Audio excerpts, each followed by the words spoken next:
never used to have that voice. It scares me now.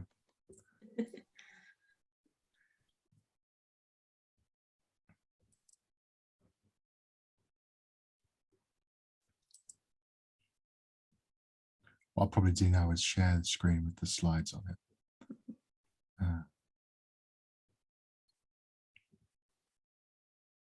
Present.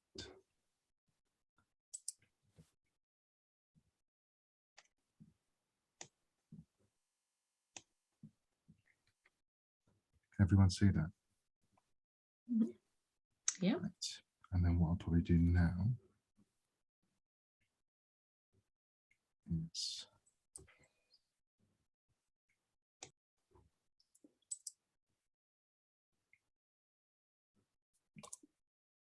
actually, I've got to do this the other way around.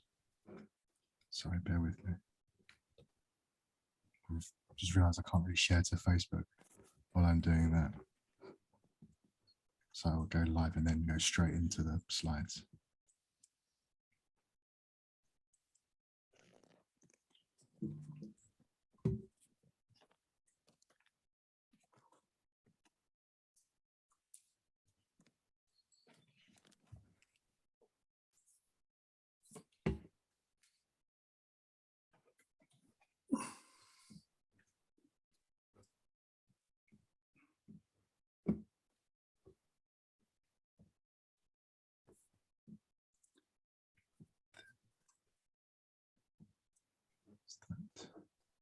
And I'll let everyone in.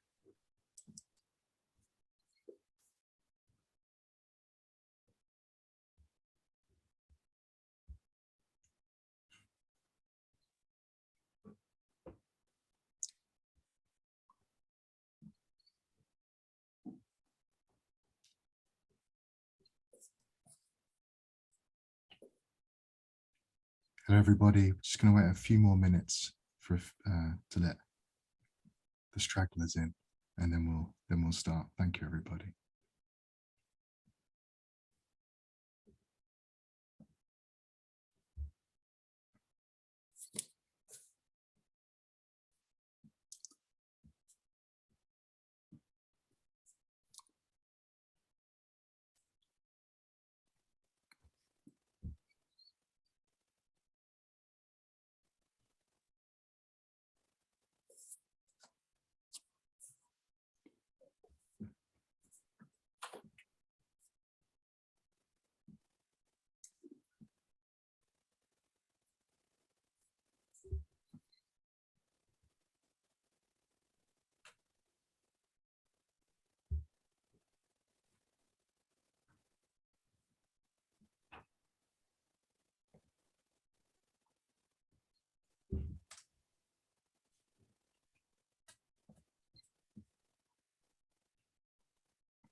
Right, I think we'll make a start. Thank you very much, everybody, for coming, and welcome to this webinar. Just before we start, I'd just like to remind everybody that we are recording the webinar and live streaming it to Facebook. Tomorrow, hopefully, the video will be uploaded to YouTube and across our social media. So if you want to watch it back, you're more than welcome to on our YouTube channel, or you can visit us on any of our social media platforms. This webinar is called Why We Need Non-Military Security. We hope to end by 25th of November, and we're delighted to have Paul Rogers with us. I'll talk a bit more about Paul shortly.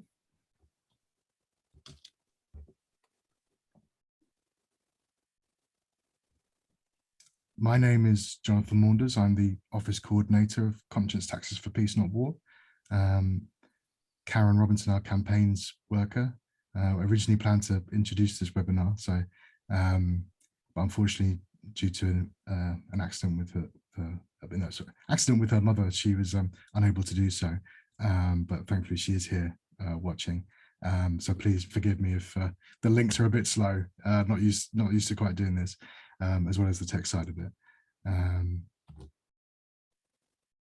So as I said, I really hope you get a lot out of this webinar. and I think it's going to be very, very informative, and I'm really looking forward to it myself.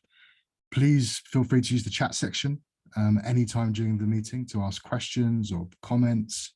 When we get to the questions section, I will direct some questions at Paul, best questions from the chat. So please feel free to write as many questions as you want. As always, though, please obviously keep your comments cordial, which usually people are able to do. Alternatively, you're welcome to ask a question in person. You can do this by waving your hand. You can do it, wave your hand manually, which I'll try and find you, but if possible, wave your hand using the raise hand button in the participants section. As already mentioned, we are recording live. So who are we? Who are Conscience? Well, if you don't know, Conscience, Taxes for Peace Not War, campaign for a change in the law so that individuals can opt for the military part of their taxes to go to peaceful purposes instead. There's a reminder of our website, www.conscienceonline.org.uk. Lots of interesting resources and information and news about us on there. The right to conscientiously object to serving in the military was only achieved in the UK in 1916. And it's important to note that now there is no physical conscription in the UK. However, we are each forced to pay for the military through our taxes. And we campaign as an organisation for individuals to have the right to conscientiously object to financial conscription. This is some posters of our previous webinars in our series of webinars, conscientious objection during the First World War, Second World War, across the world. And as I said earlier, you can go on our website to see more information, and on our YouTube channel as well. Some really interesting webinars we've had. And since we reformed, we've introduced a series of bills in Parliament, last one being 2016, and we are now currently working on a bill for the 22-23 parliamentary session. More information about that can be found on our website. And as it says here, in 2016, we were allocating peace tax to non-military security, and now we are also advocating for non-military security in response to non-military threats, e.g. climate crisis. But without further ado, I'd like to introduce our guest speaker, Professor Paul Rogers, Emeritus Professor of Peace Studies at Bradford University.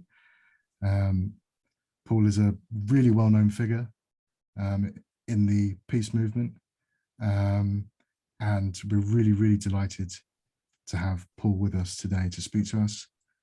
Paul is an international security advisor at Open Democracy, a steering group member of Rethinking Security. He's just published a new book. His information about his book, Losing Control. So please do go on the website there to find more information about Paul's writing. I'm sure it'll be a really, really interesting and engaging read for everybody. And so the talk will be divided like this. Paul will speak on failed wars and the new security challenges. We'll then have some questions and comments. And then Paul will then talk on what the alternative is. Then we'll have a short comfort break, probably around 2 or 3 minutes. Then there'll be more questions and comments, and we aim to finish by 8 o'clock. So without further ado, I will hand you over to Paul. Thank you very much, Paul. Thank you very much indeed, Jonathan. A very kind introduction, and I hope we can have a really useful discussion tonight. I've had some technical problems at my end, so I'm hoping that you can hear me clearly. If there are any problems, just butt in and I'll see what I can do this end, but I'm afraid I'm a rather low-tech person, which never helps on these occasions. As Jonathan was saying, we thought we would divide this into 2 sections. And what I want to do, I mean, since what we're interested in is non-military responses to security challenges, or a phrase like that, what I want to do is to talk about a couple of issues. One is why the so-called war on terror has gone so badly wrong, and we've seen this really so terribly in the last 3 months in what has happened in Afghanistan, but also to look at what are the major challenges in the future, which to my mind, and I think to many people, really has very little to do with traditional ideas of security. If you look at it one way, the pandemic essentially is at the front of people's mind at present. And COVID-19 has already killed twice as many people in Britain as were killed throughout, civilians killed throughout the Second World War. And it has not gone away. In fact, we're still in the fairly early days at the global level, even if things look a little bit better in Britain. But you can't nuke a virus. And essentially seeing this as a kind of a security problem in the conventional sense simply doesn't work. And then, of course, the really big issue coming up very fast is climate breakdown, and the same applies. So in the first part, I want to talk about why those wars have failed and why the military seems to go on almost regardless. And in the second part, look more at these future challenges and then look at what the alternatives are. And I think in many ways, we're in a very good position in that sense, in that with the Rethinking Security Group just developing this alternative security review, there's going to be an opportunity for this sort of discussion on a national level. And it's an extraordinary opportunity that we have at present. Now, before I carry on, is my voice level okay, Jonathan, as far as, that's okay, brilliant. I'm doing it on an iPad sort of propped up, so it's not in the normal system. Let's look firstly at these wars. And I think probably it gives us some understanding of, in a sense, the whole military mind. If you go back, what would it be, 24 years to 1993, this was shortly after Bill Clinton had got into the White House in November 1992. And in early 1993, he appointed his new director of Central Intelligence. And this was a guy called James Woolsey. He was actually a Republican by political leanings, but he's a very sort of well-known intelligence professional. And as is the custom in the United States, he was interviewed by one of the Senate subcommittees who were willing, in a position to approve the appointment by Clinton. It's a presidential appointment, but it had to be cleared through Congress, particularly the Senate. And one of the senators asked James Woolsey this question: now that we've slain the dragon, to which of course he meant the Soviet Union and the end of the Cold War, what are the problems ahead? And basically James Woolsey replied, yes, we've slain the dragon, but we now live in a jungle inhabited by poisonous snakes. In other words, there are new threats coming over the horizon that we're not even too clear about, but they're really going to dominate things in the future. And in fact, during the course of the next 7 or 8 years, the United States did modify its whole security strategy to be much more concerned with things like, well, special forces, long-range airstrikes, not so much on the nuclear side, strangely, and certainly a huge concern with amphibious support and the ability, bluntly, to fight small wars in far-off places. And that developed throughout the 1990s. Also developing at this time was a change in the overall American political climate. And what we saw, in a sense, was, well, it was a move towards the right, even under a Democrat president. And what we had was the development of the idea of the new American century. And the thinking behind this was that now that the Soviet Union was consigned to the dustbin of history, there was only one superpower, and that was the United States. And in a sense, that had a right, even a duty, to basically show the world the right way forward. And the right way forward was essentially a liberal democracy with a very strong emphasis on the free market. And the United States had to lead. And in fact, there were huge disagreements with Clinton, who many people on the American right saw as basically a weak president who'd given up on the opportunity for the United States to be the leading country in the world. This group were largely known as the Neoconservatives. And in 1997, they basically published the Project for the New American Century. And that was really to show how the 21st century would be. It would be the American century. Now, of course, that was not the political view right across the United States. But when George W. Bush basically won the election at in 2000, November 2000, it was a very difficult thing for him, and it went right to the Supreme Court. Bush actually came in with a very different kind of security policy. Dick Cheney, the vice president, was really crucial on this, in fact, more powerful in many ways than Bush himself. And essentially, they began to develop the kind of ideas where essentially the United States itself would be really ensuring that it basically ruled the roost, in the sense that basically it was less interested in multilateral cooperation and more showing the world ahead through its own unilateral moves. And it really believed this was the way forward. And under the Bush administration, even by the latter part of 2001, you actually had some quite major moves: the withdrawal from the Kyoto climate change protocols, the announcement that there would certainly never be a comprehensive test ban treaty agreed, the planned withdrawal from the anti-ballistic missile treaty, and various other things, a refusal to be engaged with the new International Criminal Court. So things seem to be going very well. And it was in those circumstances that, of course, you had the 9/11 attacks, and they came right out of the blue, and I think were a visceral shock for the American political system. And I think we always need to remember that. It was an incredible shock. And for the American military, it was extraordinary. You know, the world's powerful military, most powerful military they would claim in history, its headquarters was actually hit by terrorists who turned a fully fuel-laden passenger jet into a kind of cruise missile. Everybody on board died as well. And of course, also you had the attacks basically on the Twin Towers of the World Trade Center, those iconic symbols of American financial power in New York. Now, this essentially meant that the United States was under attack. And essentially, what had to be done was to respond, and respond with force. Now, I have to say that if the election had not been won by Bush, essentially, if it had gone the other way, then I think there still would have been action against Al-Qaeda, the presumed people behind 9/11, and the action against the Taliban in Afghanistan. Whether the United States under another president would have gone into Iraq is another matter. But Afghanistan was more or less bound to happen. And as far as the Al-Qaeda movement was concerned, this is probably something that they themselves were happy to see happen, to draw the United States into Western Asia, because many of them had been party to the fight against the Soviets back in the 1980s, when the Soviet Union essentially withdrawn not long before its entire system collapsed. So from the Al-Qaeda point of view, they wanted a war.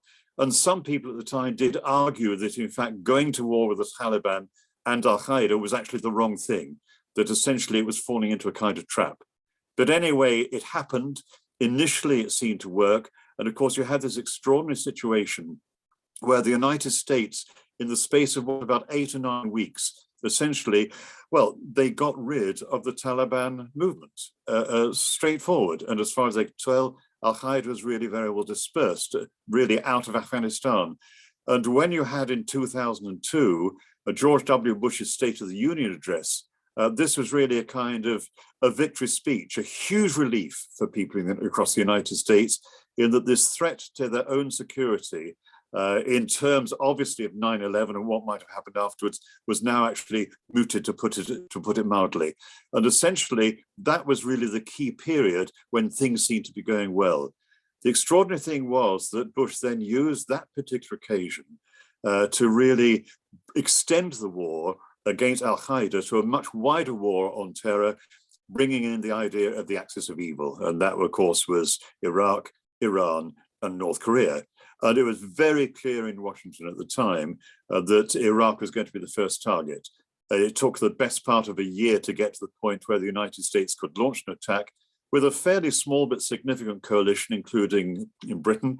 And essentially, the idea here was that if you were able to get rid of the Saddam Hussein regime, and of course you'd already essentially were building your bases in Afghanistan, then the really big threat to security, as the United States saw it, Iran, would basically be pretty quiescent, because obviously if Iraq was now under Western influence, if the war there was successful, Afghanistan was already coming under Western influence, then essentially with the US Fifth Fleet controlling the Persian Gulf and the Arabian Sea, Iraq would be more or less, well, if not surrounded, certainly very much compressed, and would basically be would not be a problem.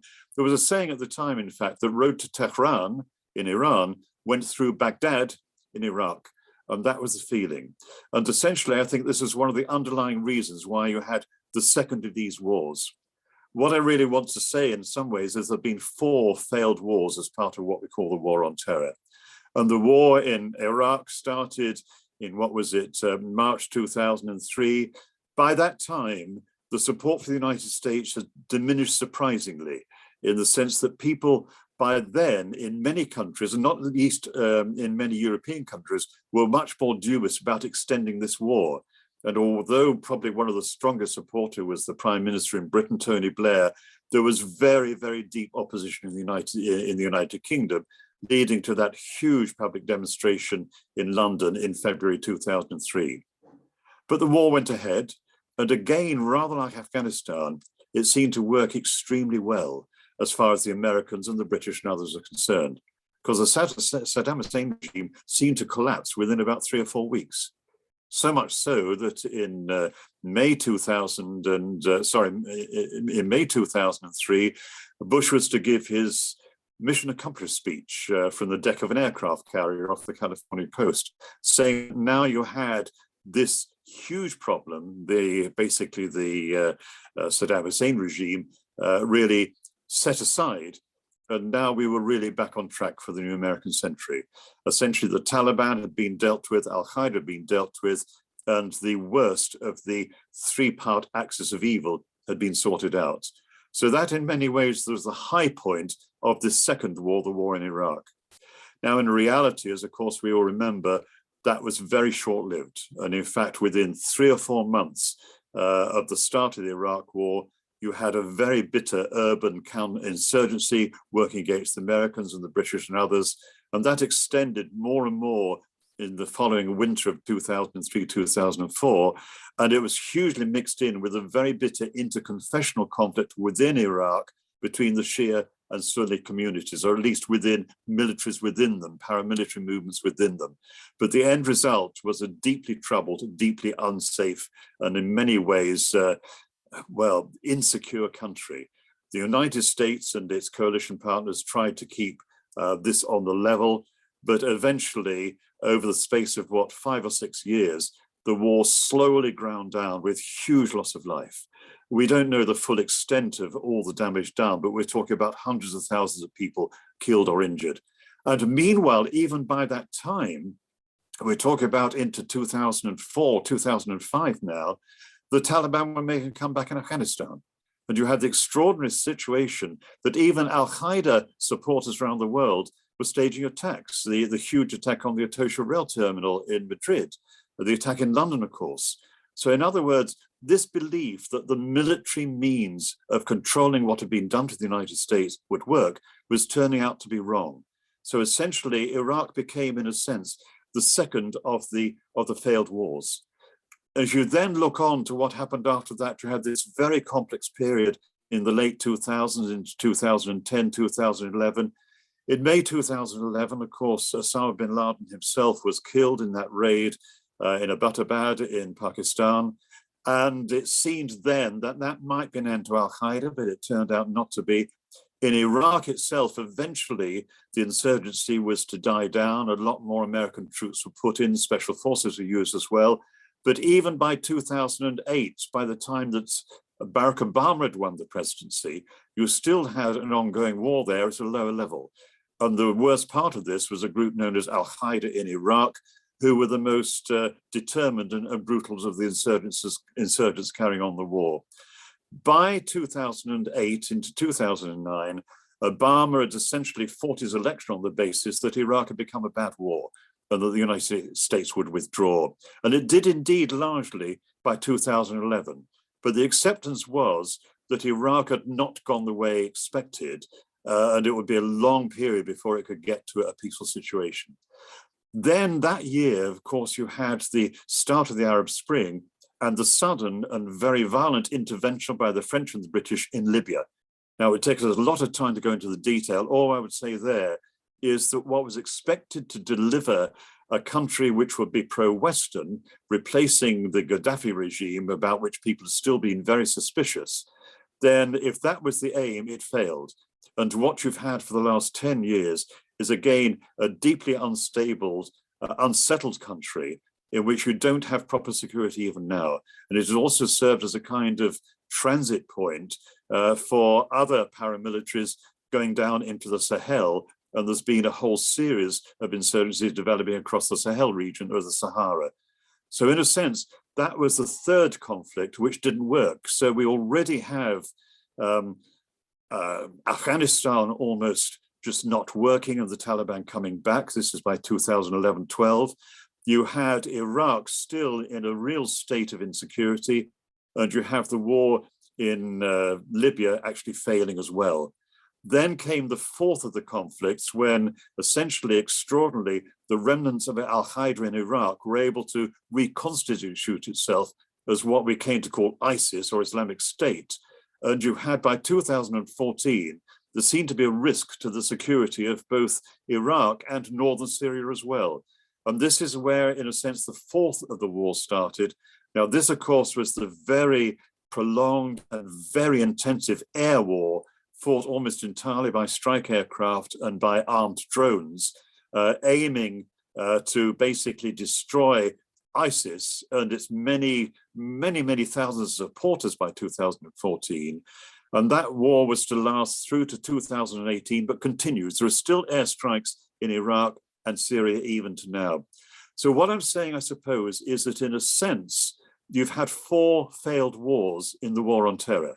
And of course, Afghanistan, finally, the government collapsed and the Taliban took over just in August of this year, the end of August of this year.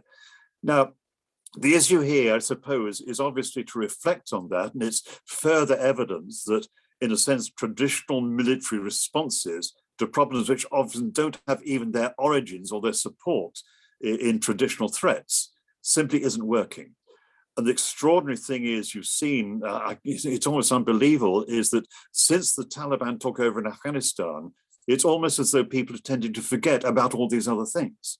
And we're already moving on to the new threats of the future, which of course are Russia and China. And there's very little mention now of what happened in all these other countries and the overall results. I mean, the Watson Institute at Brown University in the United States puts the death toll overall, although this does include Yemen and Somalia, at something like 900,000 people, of which at least a third were civilians in those wars. Yet we seem to carry on with the traditional thinking. I think part of this, in a sense, is down to what, in fact, Eisenhower popularized was the term the military industrial complex. Now, remember, Eisenhower was the American president between, what was it, 1952 and 1960. He was a 2-term Republican president, but of course his previous work had been as one of the most senior military leaders in the world. He was the supreme Allied commander in Europe right at the end of the Nazi period. And the extraordinary thing was that when he gave his final address to the nation in, what was it? It would have been anyway, it doesn't really matter.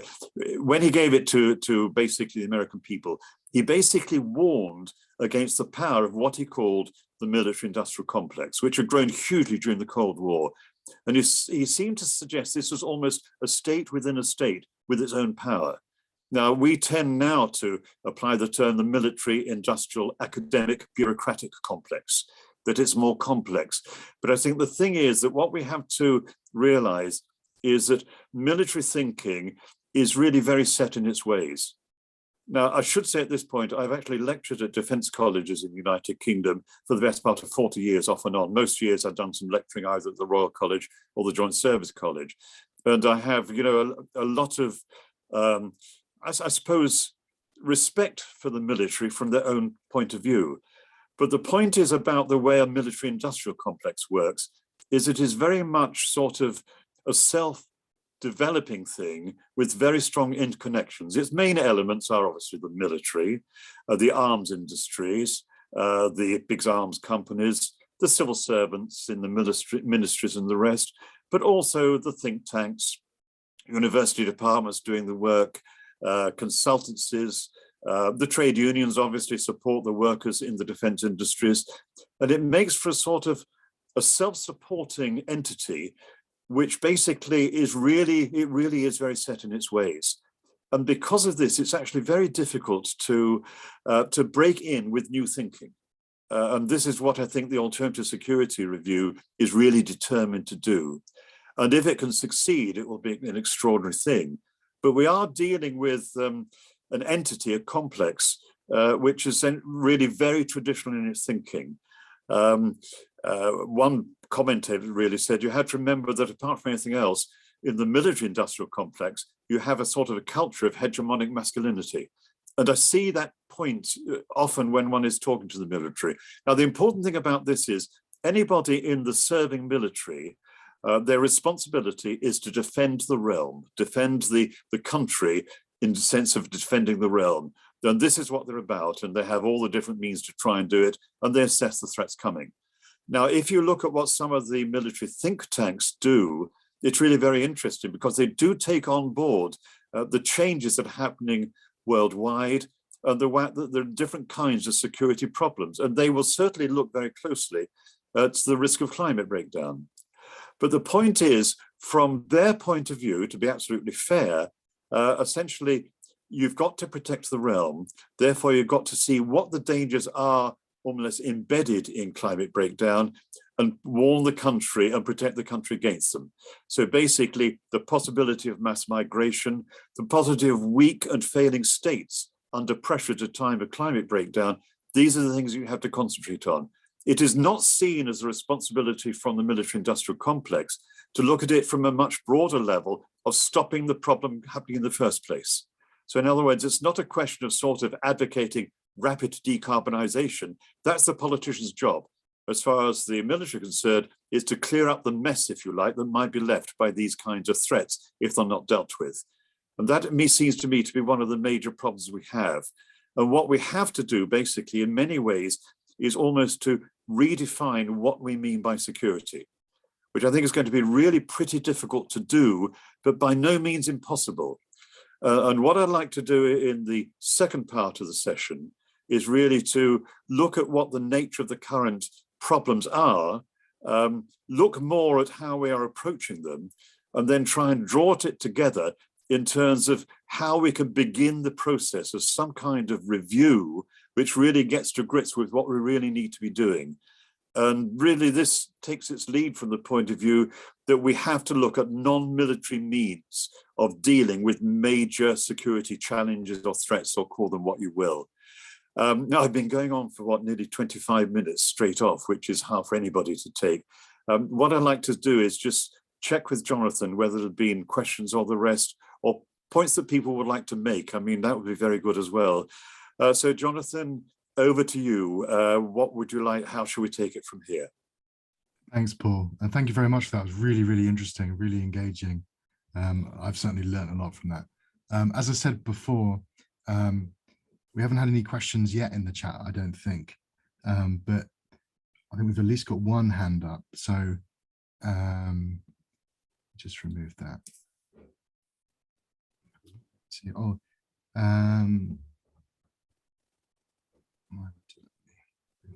sorry.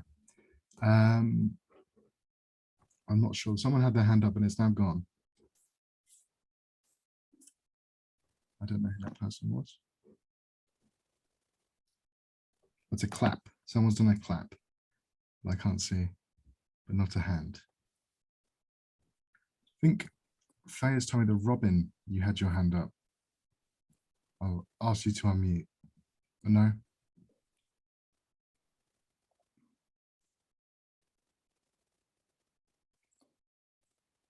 Can't hear you, Robin. Oh, it's gone. That doesn't bode well, does it? Has anyone else got? Can you hear me now? Now we can hear you, Robin. Good. Okay, I've got a dodgy connection now. I've sorted it out. The thing that strikes me is that with the Iraq War and Afghanistan is that the sort of freedom of the internet and other media, we've had a much clearer view of what war really means. You know, we've seen the atrocities committed by so-called contractors in Iraq. We've seen that what war is really like. So I wanted to ask Paul whether he feels that sort of that maybe convinces certainly ordinary public to realise that war doesn't work, and whether there's any impact at all on politicians. It would be nice to think so, but it's difficult really, I think, to argue that that is happening yet. It is certainly true that obviously the nature of the 24-hour media circus, all the different new social media means of transmitting information certainly do give you a greater opportunity in a way to see what the effect of war is. And it's worth saying that, you know, there is still, on the mainstream media at least, a great deal of self-censorship when it comes to showing the real brutality of war. It was very, very apparent. I remember one of our, I think he was a Palestinian student, saying to me basically around about 2007, 2008, that what he found interesting was that if you watched how Al Jazeera was reporting the war in Iraq, then essentially in the English version, there would be a kind of self-censorship in terms of showing the full horrors of it. Whereas the Arabic, the main channel, would be much more sort of open in showing what was really happening. It was almost as though it was tailoring its output to the people watching. And essentially it did not seem to be appropriate for some reason, I don't know why, to go into the really grim detail as far as Western countries were concerned. And I think this is one of the things, yes, it is possible to know far more and almost to be inured to it in time.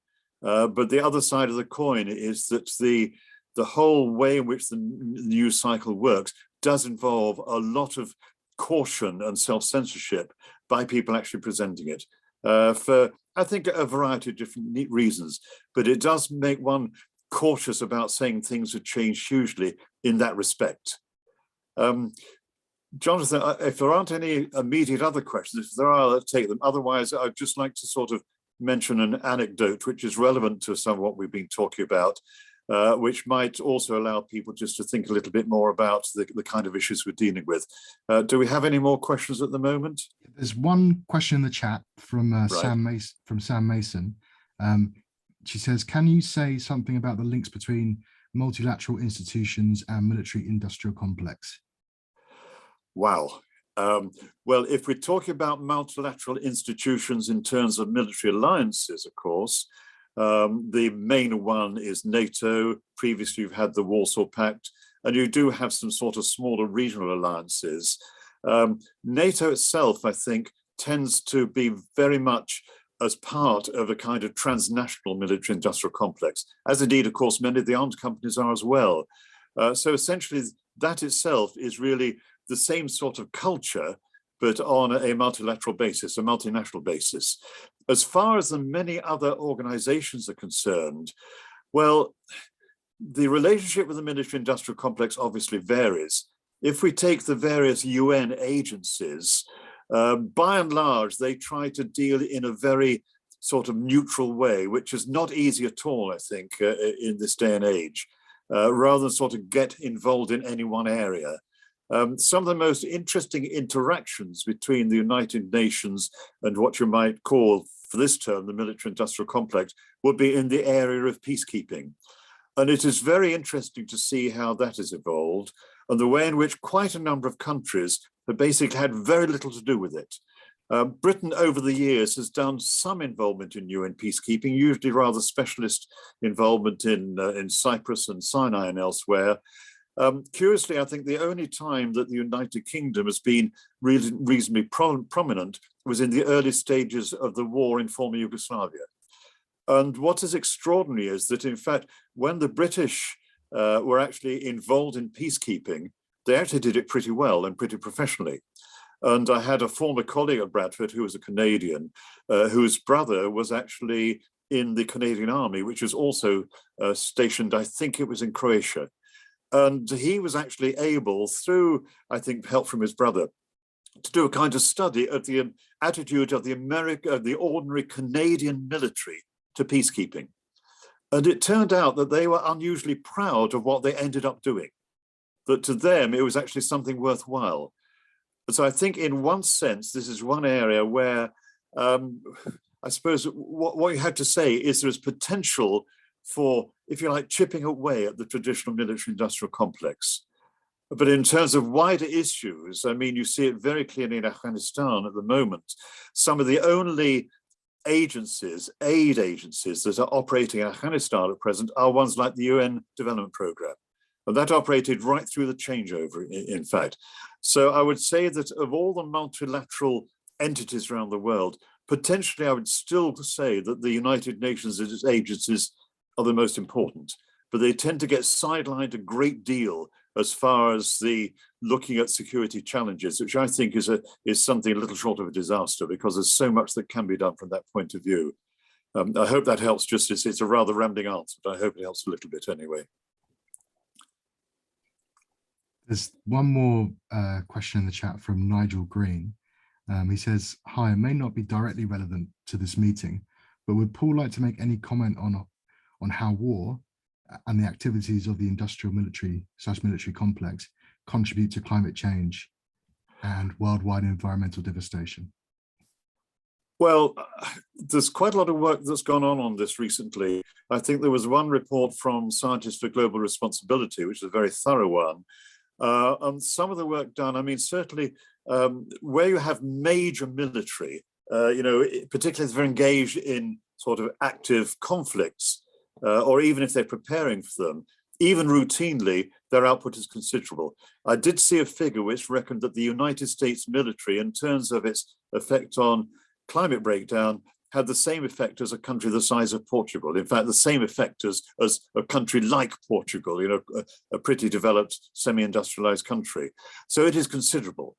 And I think it's certainly the case that you find in many parts of the world, the impact of military activity has been disastrous environmentally. You certainly see that in the various seats of conflict that we've seen in recent years across the Sahel, in North Africa, in the Middle East, in West Asia.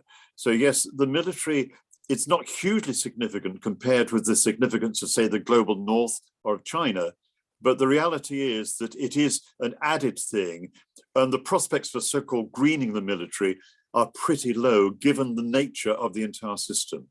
If you have something like the Queen Elizabeth carrier battle group or carrier strike group, which has been on its long voyage through to the West Pacific and back, that obviously has had a huge output, particularly when the planes are flying off the carriers.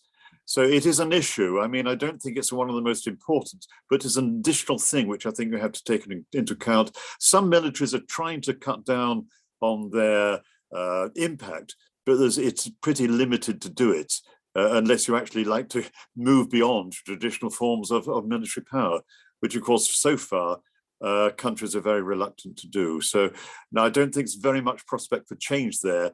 It's serious, but it's not the biggest thing we face with climate breakdown, I have to say. Thank you very much. I think that is it for question. Oh, Richard Levitt. Richard, yes? Hello. Could I ask a question about whether Paul's got anything new to add about UK military engineers on the Polish border with Belarus?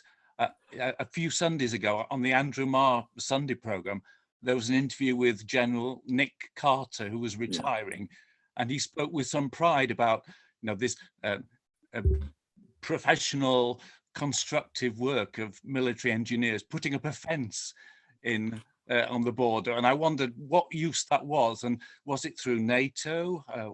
We're not part of the EU. Anything about that? Do you know, please? I only know a little. Certainly, the numbers were quite small. I think there were only about 20 people sent. It was hugely symbolic. Basically, it was all about Britain going in with Poland on this issue. So I don't think it was hugely significant in terms of what they did. But so there was a big symbolism in it. And of course, what extraordinarily happened is that within just a very few days, all the migrants who were trying to get across the border were withdrawn by Belarus completely. Now, they may go back. So, I mean, they were used as, really utterly reprehensible pawns in a much bigger political game. But it's worth, realizing that while Lukashenko may have been doing that partly to divert attention from his own internal problems. The Poles themselves found it, in a sense, quite useful because, of course, they had very strong backing from NATO and the European Union, and they were basically in a pretty tense standoff with the European Union over other aspects of Polish policy. So essentially, both sides got something out of it politically. I think the wider issue, and we'll come on to this in a little while, was what this meant for the future kinds of problems we're going to have. Shall I carry on now, Jonathan, with the second part, so we'll have plenty of time for discussion at the end? Yeah, I think that's fine. Yeah. Okay, I'll do that. Well, I'll do another about 20 minutes, and then we've got 20 or so minutes for any kind of discussion to broaden out. I will, though, just tell you that anecdote, which I think is actually indicative before we move on to the future, and it's a nice way of sort of making the connection. 6 or 7 years ago, I think it was probably in April of a particular year, I got an email out of the blue from the people who were running the Changing Character of War program at Pembroke College in Oxford. It was quite a well-known academic research program looking at the way in which the military was changing. This started, I think, in about 2010, 2011, and it did actually have some very interesting work about the way in which wars were now being fought.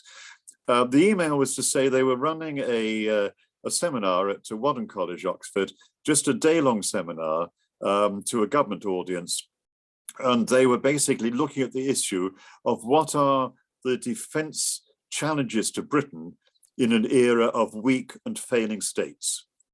And that, of course, was, from their point of view, a legitimate thing. What they wanted to do was just get somebody who would sort of deliver a bit of an overview about the way the world was going. And then most of the day would be spent listening to really top experts in some of the regions where there were real stresses, whether they were social, political, economic, or indeed climate related.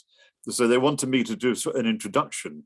It was a lovely opportunity, obviously, to have a full day listening to some top experts in regions around the world. They didn't actually say in advance who the participants were, but when I got there, it turned out that it was actually the commandant and all the senior officers of the SAS, plus people from MI6 and other government agencies. And it turned out that these seminars were run occasionally. They're actually funded by a foundation, not from the taxpayers' money. And the idea, obviously, was that the military, particularly the special forces, were looking ahead to the kind of problems they would have to deal with.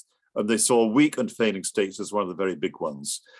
So I gave the talk, and in fact, I did talk quite a lot about the risk of what would happen with climate breakdown, suggesting that this was something that could be handled in the traditional way. The talk went down okay. One of the person who spoke after me was actually a senior analyst with Islamic Relief. A large NGO, raises a lot of money, I think something like £100 million a year, mainly for relief in countries with Muslim majorities or large Muslim populations. It's analogous in a sense to Christian Aid. It's a member of the the Disaster Emergencies Committee. And she gave a speech, a very competent speech, but at one point she said, I would just like to divert a little from what I was originally going to say and comment on something that Paul Rogers said about climate change. I remember this is six, maybe 7 years ago. And she said that their experience was when they were getting reports from their field staff, and these were mostly in semi-arid countries, the one thing they were pointing to repeatedly was the existing impact of climate change, making it more difficult to get the sort of harvest that were needed. That was one of the things at the forefront of their concern. And in a sense, it endorsed this whole issue about the significance of climate breakdown. I did talk to one or two of the SAS people at dinner that evening and was sort of making the point that, well, could you expect to sort of prevent failed states and failing states in this sort of era? And didn't we have to look much more at why the problem was occurring? And it was clear from their point of view that, yes, that might be necessary, but it wasn't their job. In a sense, it endorses the point I made earlier on. The military may be very professional, very competent, in many ways, well motivated, but essentially it is this narrow view of security. And that, I think, is in a sense something which will really come home to me more the more experience I have of dealing with military audiences and talking to people at length. So let me take it on from that to look more at the challenges in the future.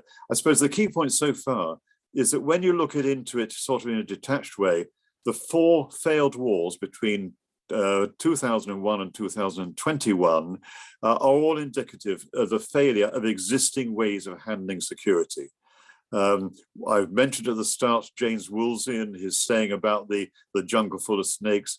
It's certainly true that by the end of the 1990s, the United States had developed far more concern with things like special forces, long-range airstrikes, the beginnings of the drone era and all the rest. So it's much more a question of actually dealing with those essentially snakes in the poisonous jungle rather than sort of having the huge wars of the past. In some ways, the wars in Afghanistan and then Iraq were anomalous according to this worldview because they did involve tens of thousands, in fact, even 100,000 or so boots on the ground. But they, in a sense, failed, which actually built on further the idea that you fight wars without many soldiers involved. So it's the special forces, privatized military, local militias, and of course the armed drones and the standoff aircraft. You look at that 4th war I mentioned, the war against ISIS, and essentially in the first 4 years, the most intensive period, something like 100,000 precision-guided munitions and bombs were dropped on what were presumed to be the ISIS supporters. One senior American Special Forces general reckoned they'd killed about 60,000 of them. We know from reports from air wars and others, there was thousands of civilians killed as well, but there was virtually no loss of life on the American or indeed the British or French sides, because they were also, and are in fact still involved in this. So in a sense, you're controlling things by a different way, in a sense. And in some ways, I think it demonstrates that the military thinking, and it's understandable from their point of view, is one of what I call lidism. You have ultimately to keep the lid on things rather than to go to the underlying problems. And that, I think, is where we are now. And this is now, of course, in the era where the 2 great security challenges have very little to do with traditional military thinking, COVID-19 and, of course, climate breakdown. I want to look a little bit at COVID and then look at climate breakdown, what it might mean, at least begin to suggest the kinds of ways that we've got to approach this in the future. And it is obviously a huge task. Now, take COVID first. We're less than 2 years into this pandemic. And in that time, according to the World Health Organization data, officially at least, something like 5 million people have been killed by the disease. Now, the WHO makes it absolutely clear that these are essentially their minimum figures because of basically the lack of really accurate counting in many parts of the world. There's been some work done in one of the American universities, and interestingly, The Economist, the magazine based in London, has done a lot of work on this. And the consensus among them and other analysts is that COVID-19 has already killed between 12 and 18 million people around the world in the space of less than 2 years. Now, the world's 2 worst pandemics in the last 120 years were obviously HIV/AIDS, which has killed well over 30 million people, but that's over 40 years. And then the one huge one, which was so-called Spanish flu, the influenza pandemic of 1918 through to 1920. And that appears to have killed something like 50 million people around the world. It's only recently that economic historians and others have really started to look back to that period and see the effects of that. But what we're dealing with is COVID in a world in which we have much higher levels of health care in many parts of the world, is a pandemic which is now starting to approach the severity of the flu pandemic of 1918-19, and we have a long way to go. Figures from the World Health Organization also reckon that essentially so far there have been something like, I think it's 7.2, 7.3 billion doses of vaccine delivered around the world. The great majority in the global north. A few countries in the global south have done a lot, but basically it's a global north phenomenon. Now, essentially, That's what I had the latest figures, those are from 3 or 4 weeks ago. The latest figures are probably heading for 7.5 billion, which sounds a huge amount. But on the other hand, the current world population is just touching 8 billion. And if you're going to get vaccinations, the double vaccinations plus boosters, then essentially what you're looking at is needing something like between 20 and 24 billion doses administered. Now, to be fair to the WHO, which does not get us the support it deserves, it has been saying repeatedly that vaccination on a global scale is the most important single thing to do. Just as at the start of the pandemic, it was saying you have to go in for social distancing and all kinds of quarantines and the rest. And countries took a long time to listen to it. So it is saying now global vaccination is absolutely crucial in this issue. And the point is, it is not happening fast enough, nothing like fast enough. The consensus now is that we might get to something approaching global vaccination by sometime in 2023. And the situation we are in now is therefore large pools of virus in many parts of the world where basically populations are only partly vaccinated.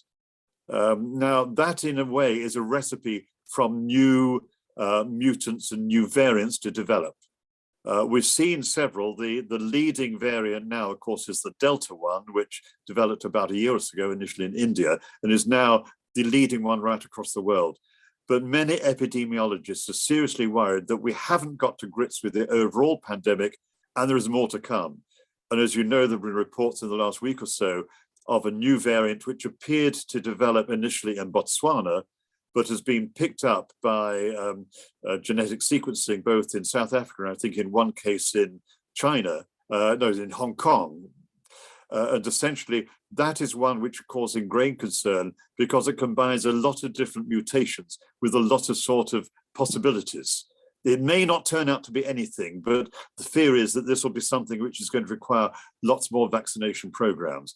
Now, the point about this is that this is a classic example where you actually have an effective multilateral organization saying what needs to be done, but frankly, totally inadequate international cooperation. We don't have that sort of global sense of the need to cooperate fully in what is candidly at present the world's greatest single threat to human security, COVID-19.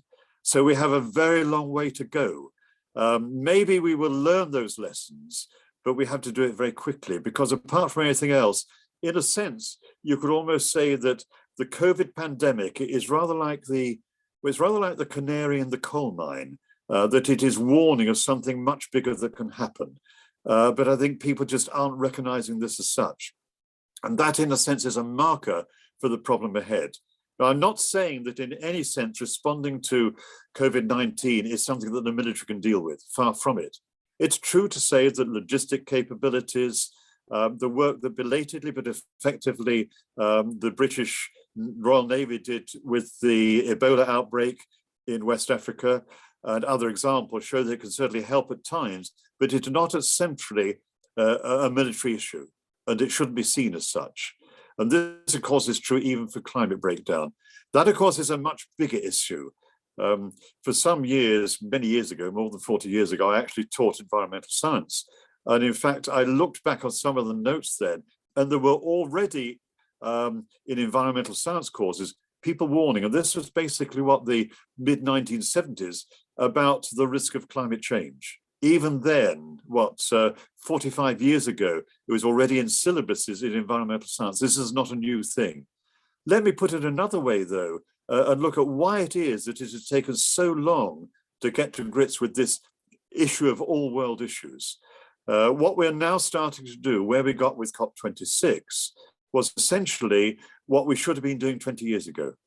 And why we didn't, we need to dissect a bit. Now, just as a kind of diversion, throw your minds back to the mid-1990s. There was quite an interesting film, pretty popular, aimed at a mass audience, which was produced in the United States, and it starred Michael Douglas as a rather progressive US president. I think it was shot in 1994 and shown for the first time in 1995. It was simply called The American President. And basically, it was his interaction with a very strong activist played by Annette Bening, but she was an activist for an environmental group And at the time, the government that Michael Douglas's presidency was head of was actually beginning to think about starting to get control of carbon emissions.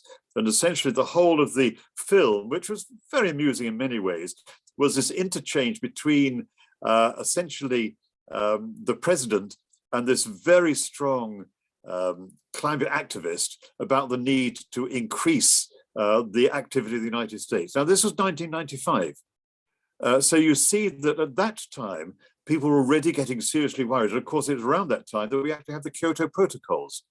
Why is it that there's been such a long delay since? And I think we want to tease it a little bit apart. One of the problems is that it strikes at the heart of, in a sense, the way the world economy works, in that we do live in a world, which, I mean, people use the term the neoliberal economy, which is rooted very much in competition, and it is very much short term. It has to be, because it links very much in, well, to use the straightforward term, it's shareholder capitalism. And essentially, corporations, any ones that actually have shares openly traded, are very concerned with the share prices and the rest, and making sure that the country seems to be being successful in what it does. And essentially that means that the entire global economic system has great difficulty in responding to any kind of challenge, which requires very strong and often costly action in the short term to prevent much stronger, really devastating problems in 10 or 20 years' time. And that, I think, is one of the main reasons why we've been slow to address this. There are other reasons, obviously. We've had over the last,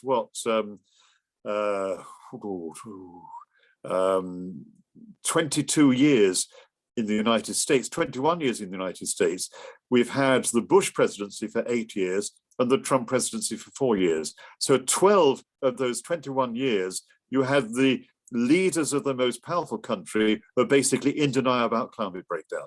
It just wasn't their issue. And we've seen that other states, particularly the Gulf states, Russia and others, have taken a similar view from their own point of view, because quietly, admittedly, Russia benefits in the short term from climate change because of the warming of the Paleoarctic and other issues. It is beneficial to it. It's also a very big producer and exporter of, well, principally gas and oil, but also some coal as well. So you're dealing with basically a kind of economic and geopolitical system, which at the higher level operates against doing anything about this long-term problem. And it's only very recently there's been some sort of breakthrough in that. The end result is we're now facing what is probably the biggest single challenge that the world has faced in heaven knows how long. Because if we do not get a grip with climate breakdown and prevent it becoming worse and worse, then almost everything basically changes in a way which could be disastrous. Teasing that out a little bit more, what do we mean? Well, put it this way, and looking at what COP26 achieved, which frankly wasn't very much, at the same time, there are both positive and negative areas. Look at the negative first and then at the positive, and then try and relate them a little bit to what we mean about security itself. On the negative side, we are very, very late in the day in embracing proper decarbonisation. There was a very detailed study done by the Core Scientific Committee of the UN on climate change, published at the end of 2019, just before COVID came on the book, so to speak. And it basically said we have to act very fast. We have to get the level of carbon emissions down by 50+% by 2030. And that meant a decrease in carbon emissions worldwide on average of about 7% per year, every year throughout the 2020s. And of course, we know that in the first of those 2 years, it simply hasn't happened. So we now probably need to be nearer to 8% per year reduction, which is massive. And this is worldwide. This isn't just in countries which are really starting to go green. So that is the level of the issue we're facing now. And basically, again, if you talk to climate scientists, a lot of them are really very depressed at the rate of the change. The other side of the coin, though, is there are positive things happening which make it more possible that we might actually achieve the sort of changes we need. And I'd identify probably 3 of them. The first is that over the last 30 years, climate science itself has become far more effective and high quality. And one of the effects of this is that the climate scientists are much more assured in their own minds about what is really happening. And basically, they're much more confident in their predictions and are saying it more forcefully. You've seen that particularly in the last 2 or 3 years. And of course, what is also happening very clearly is what they've been predicting for a decade or so, a speeding up of the number of severe weather events and the intensity of those events is really affecting people right across the world. You know, it's only 3 or was it 4 years ago, we had 3 Category 5 hurricanes hit the Caribbean and or Central America in the space of about 3 or 4 weeks. That's certainly not happened ever since proper records were kept. 2 or 3 years before that, Cyclone Haiyan hit the Philippines, and even though people were well prepared, there were plenty of warnings, 6,000 people died in what turned out to be a storm where the highest ever sustained wind speeds were recorded. And in one part of the Philippines, sustained wind speeds, which means an average over 10 minutes, were hitting 160 miles per hour. And essentially that was, again, it's part of the recognition that we do have that something really is seriously going wrong in many parts of the world. We've seen it with the Arctic sea ice and the rest. And that now is much more in the common mind. You see it in the weather forecast, you see it in the weather reports. The weather forecasters themselves are more prepared to talk about climate breakdown and the effects of the climate change than they were 5 or 10 years ago. Now, that obviously is to the good. The second thing is that there's been incredible progress made in essentially renewable energy exploitation. That really has. One of our sons is a renewable energy engineer, and we learned a lot about it from him. But the point is that it is now feasible to produce electricity with very, very little carbon emissions at all. Yes, in the construction of things like solar cells or wind farms, there is a cost, but it's minute compared with the cost of using fossil carbon. And what is also significant is what is known as grid parity, where the price of one particular way of producing thing goes below the normal price. That has been reached and exceeded in many parts of the world for both solar and wind power. It is now cheaper to produce electricity from the wind or the sun. We're coming to the point where that would also be true of tidal energy as well. Now, obviously, with wind, it can be an interrupted supply, far less so when you are basically offshore rather than on land. And for solar, it may be fairly predictable and very predictable in some countries. But the point is, these are new sources which can be brought in much quicker than is happening even now. Fairly near where I live in West Yorkshire, we have the Roydsmore wind farm. It's quite small. It was one of the very early ones. It was originally constructed in the early 1990s. It has just 13 turbines, and each one was originally rated at 650 kilowatts. So the total output from the entire wind farm was about 9 kilowatts, a little less now because some of the turbines are getting a bit aged. It's still running. It's going to run for at least another 3 or 4 years. It's recently been agreed on that because it's been a success. Now, the point is that entire wind farm is smaller in its productive output than a single wind turbine, which is the common type. The new big wind turbines, which are being developed and installed offshore off the East British, Scottish and East English coasts, are actually 10 megawatts. And an experiment is currently being conducted to produce a 15 megawatt one. So that again is very positive. There's been a really radical change there. And the final thing is the growth of much more sustained campaigning. Greta Thunberg, Extinction Rebellion, and many others are examples where people are now getting more and more determined that this has to change, that governments actually have to change.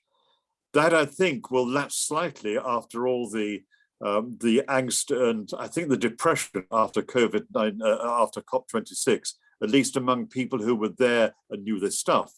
But that is going to grow. And I think we're going to see more and more of that. And COVID, and in fact, COP26 itself was a very good example of much greater exposure of the nature of the problem. But it does mean that we really have to look at security overall in a very different way. Now, you know, this is a huge thing to ask, I acknowledge that. But what we're about is saying that the way that we have looked at security, and by we I mean countries as a whole, particularly the militaries and the people who think about these things, is actually not fit for purpose anymore. Because the key thing is we now live in what is clearly an interconnected world facing global problems which could not be solved by military means or by the actions of any one or even a small group of countries. This is a very different world.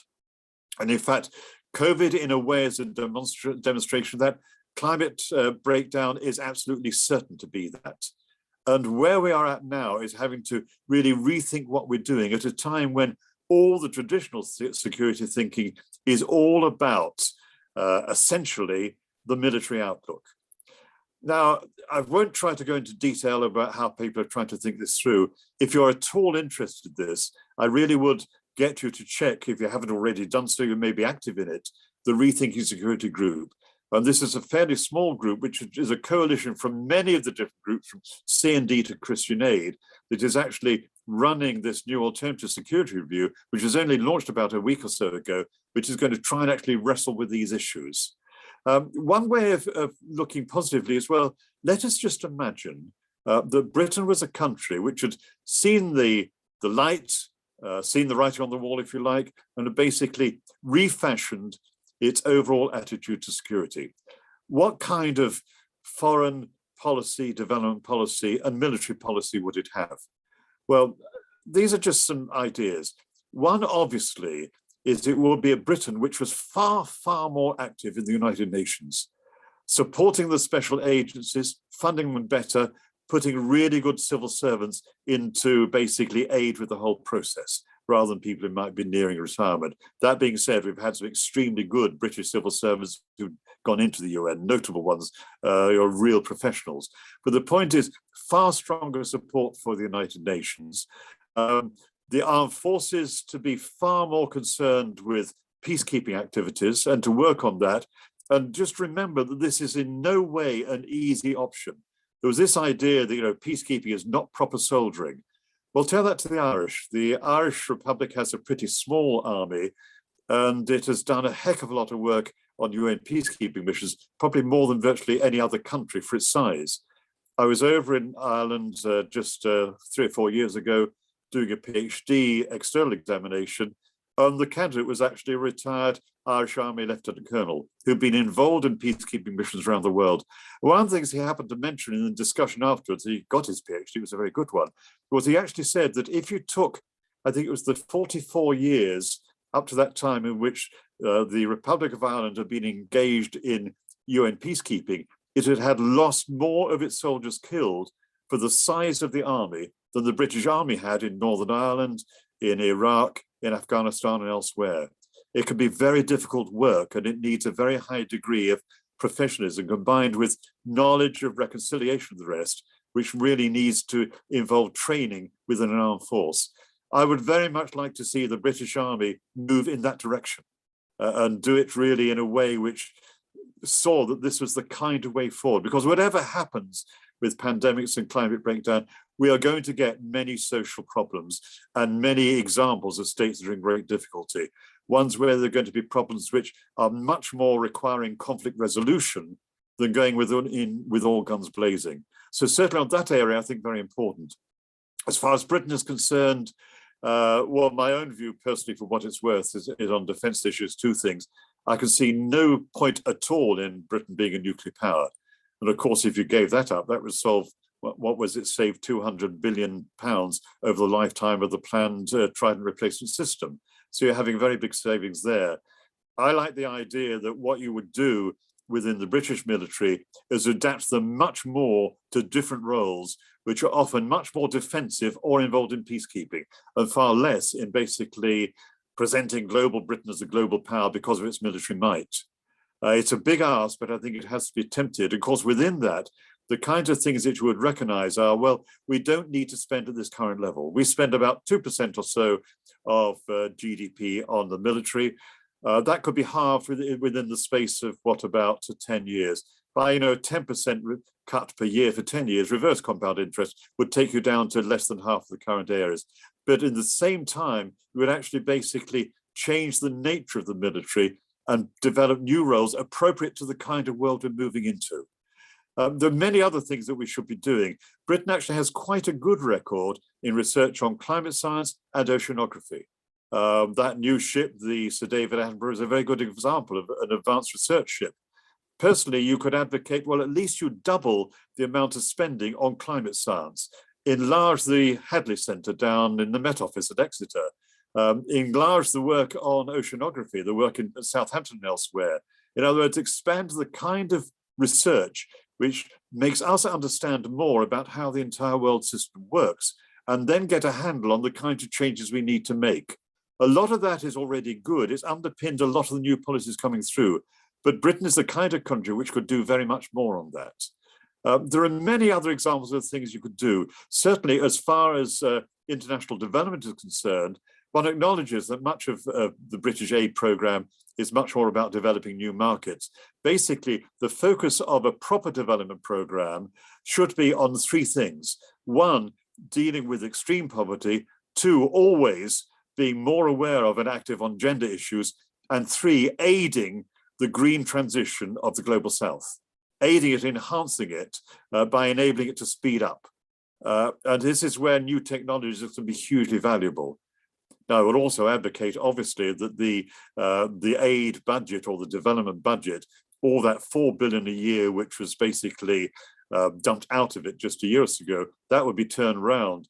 I think a suitable aim would be 1% of GDP, not 0.7, which is the UN total of spending in Britain to go into that area, specifically and particularly on the whole issue of greening development right across the world in a way that aids the global south, because there isn't the funding to do it on its own.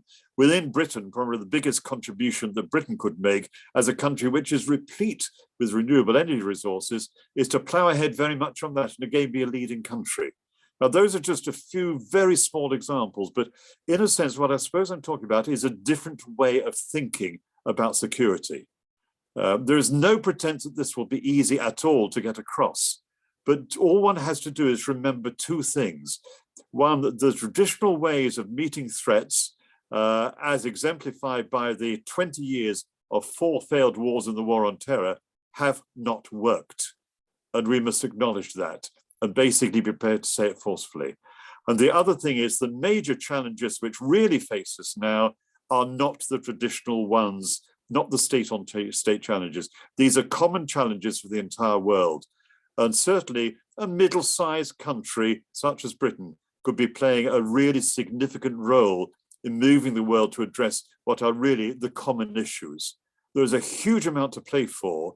And I think with the current experiences and the problems already here or looming on the horizon, this is as good a time as any to be trying to make people think differently on security.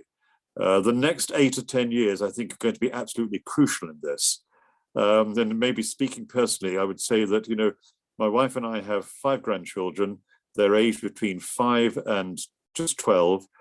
All 5 of them could be alive in the early 22nd century. It's possible.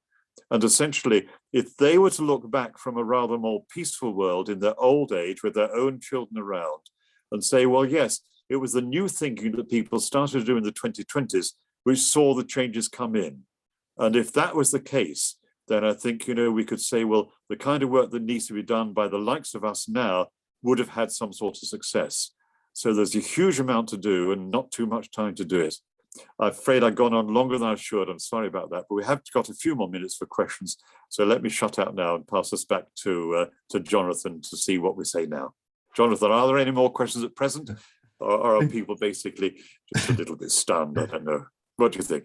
Thank you so much, Paul. That was really, really interesting. We originally scheduled to have a sort of couple minutes break, just for people to go to the bathroom or get a drink. Do people still want to do that? Or not? What do you think, Paul?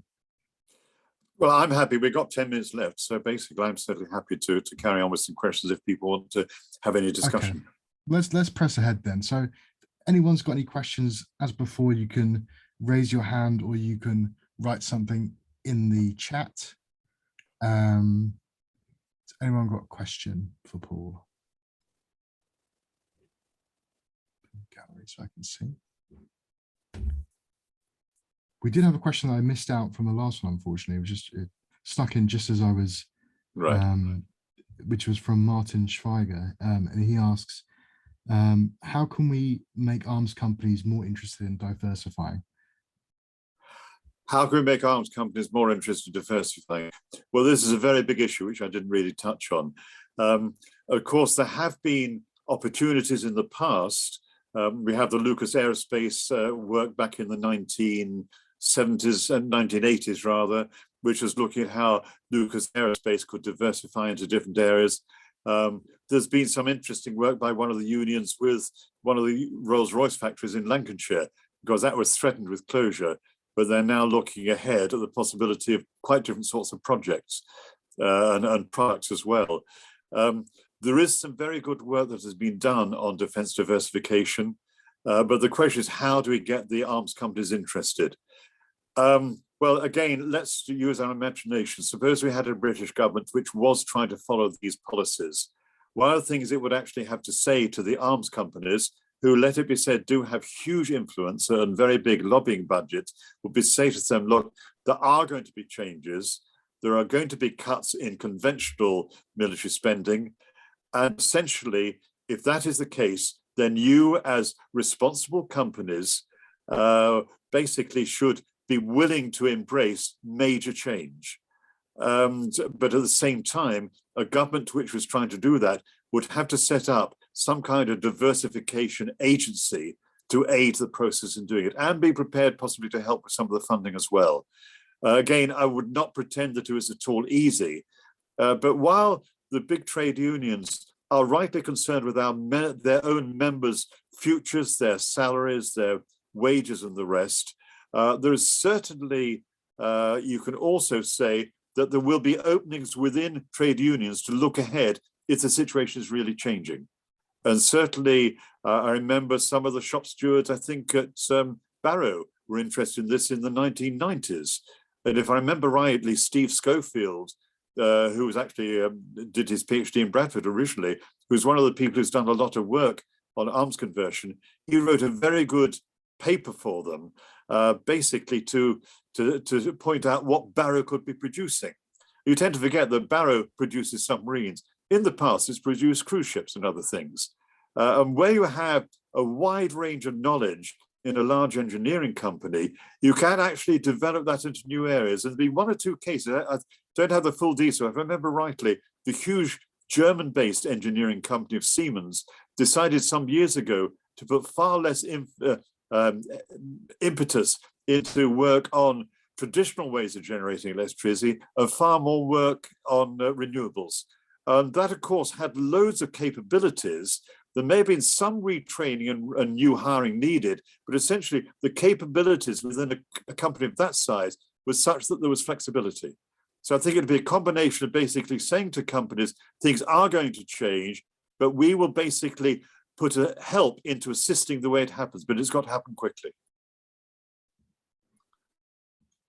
Thanks for that. There's a question here from Dr. Timothy Bartell. He says, early on in your talk, you identified the global financial system as a major impediment to a proper rethinking of global security. Could you perhaps say more about the kinds of reforms to this system that are needed to make it work for global security? Well, there's not time to go into the whole issue of neoliberalism, but essentially, well, put it this way, I think worldwide, we have three paradigms or mindsets which are faulty. One we spent quite a bit of time on tonight, and that is basically the security paradigm. It's all about control rather than understanding the cause of the conflicts. A second we've also dealt with, and that, of course, is that we now have to live within the means of the entire global system. We have to undergo the third great transition. The first was the agricultural revolution 8 to 10,000 years ago, where the world population went up from, 5 to 80 million in just 2,000 or 3,000 years. The second was, and still is, the Industrial Revolution, which has led to such huge growth and changes, not least in the environment. The third is learning to live within the confines of the global ecosystem. And essentially, that is the challenge we are facing now. And in a way, that is where we're going and what has to be done.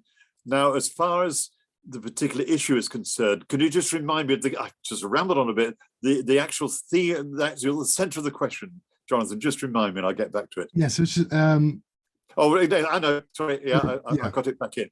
Yes, it was the third paradigm. The third paradigm is that the basic economic model, which became dominant in the 1980s, particularly with Reaganism and Thatcherism and equivalents in other parts of the world, is basically far more of a free market competitive system at root. And that involves basically curbs on trades unions and labor movements, a lower tax system relatively for the better off, wholesale privatization of state assets, and a number of other issues. Basically, it's a very different way of running an economy from the more mixed economy that was popular in the West in the post-war years. It has seemed at first sight to have worked in that we've still had growth, although many people are questioning whether growth is good for the worldwide community. But what we've also seen more and more is this extraordinary concentration of wealth in relatively few hands. We're now into the era of runaway wealth, which is essentially short term. I mean, I find it astonishing still that in the last year, the world's billionaires have increased in number. They've increased their wealth by about 20% within the year of the COVID pandemic. And essentially, this is something, it's a system which is now really out of control. Now, it's more complicated than traditional neoliberalism. You have multi-stakeholderism and other variants. And not all countries have embraced it. You have this extraordinary combination of authoritarianism and capitalism in China. But the reality is this tends to be the standard system, and it is not working. As with climate breakdown, there's very good work going on. The New Economics Foundation, donut economics, the whole circular economy ideas. There's very good thinking going on, but not enough action. And it's also worth remembering that the world is not stuck in this kind of system. We have 950 million people, apparently, who are members of cooperatives and mutuals, who basically do not follow the traditional shareholder capitalism mode. So there are alternatives, but essentially we have to come, using that term too often, I know, essentially, but the point is we have to come to terms with the fact that this paradigm is one of the three which is not working. And if we can address that as well as we handle the other two, then we could certainly move into a more stable world. The COVID pandemic has already made the wealth poverty divisions worse in several different ways.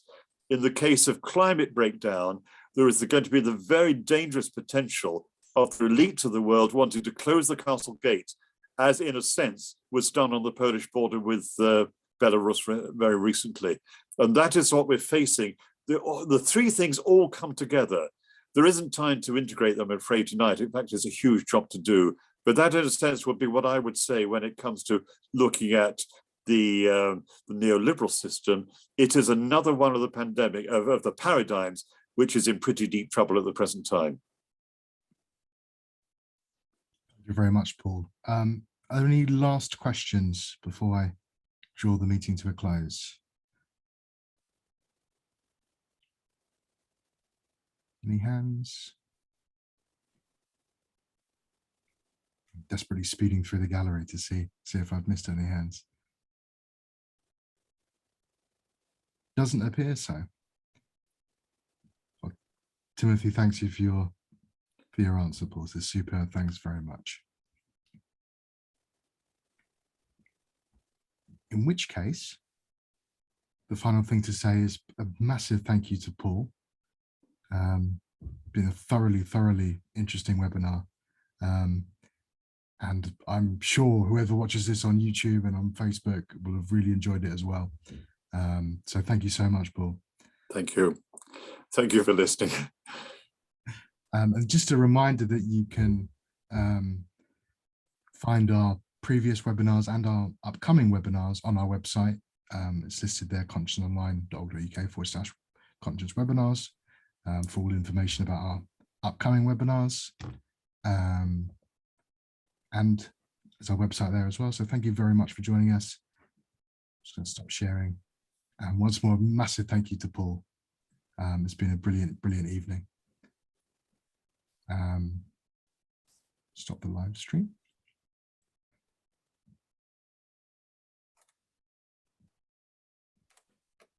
I'm also going to unmute everybody, or allow everybody to unmute themselves. So what we tend to do is leave the call open for a few minutes if anyone wants to, people want to stay around and chat or have any sort of informal questions, but there is no pressure for anybody to stay, including you, Paul. Honestly, it's just to make people feel at home and not like that we're shunting you out of the call or anything like that. So please. Well, thank you very much, Jonathan. I do actually have to leave now, unfortunately, because I got another commitment a little later in the evening. So thank you very much for watching and listening, and it's been really enjoyable to have the opportunity to talk about these wider issues. So thank you. Bye-bye. Thank you. Thanks, Paul. Thank you. Bye-bye. Mm.